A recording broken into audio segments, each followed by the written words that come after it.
बातमी मुंबईमधनं येते। चैत्यभूमीवरती जाणाऱ्या रिक्षा अडवल्यामुळे अनुयायांनी रास्ता रोको केला। सायंपासून चेंबूरपर्यंत मोठ्या प्रमाणामध्ये वाहतूक कोंडी झाली।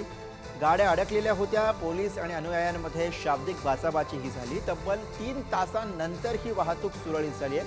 अखेर रिक्षा सोडल्यानंतरच अनुयायांनी रास्ता रोको थांबवला।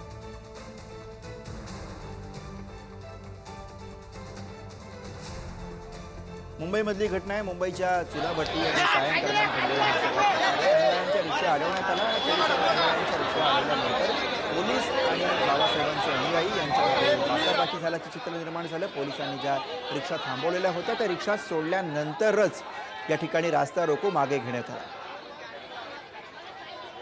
आणि या सगळ्या प्रकारादरम्यान मोठी वाहतूक कोंडी आपल्याला या रस्त्यावरती पाहायला मिळाली। जवळपास 3 तास या ठिकाणी वाहनं रखडलेली होती।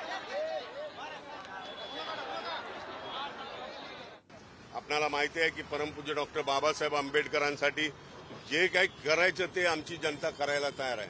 मग ती पोलीस यंत्रणा असो, कलेक्टरची यंत्रणा असो, नाही तर कुठलीही यंत्रणा असो, या सगळ्या यंत्रणांना आम्ही फाट्यावर मारून या ठिकाणी जे आम्हाला करायचं तेच आम्ही करण्याचा प्रयत्न करणार आहोत।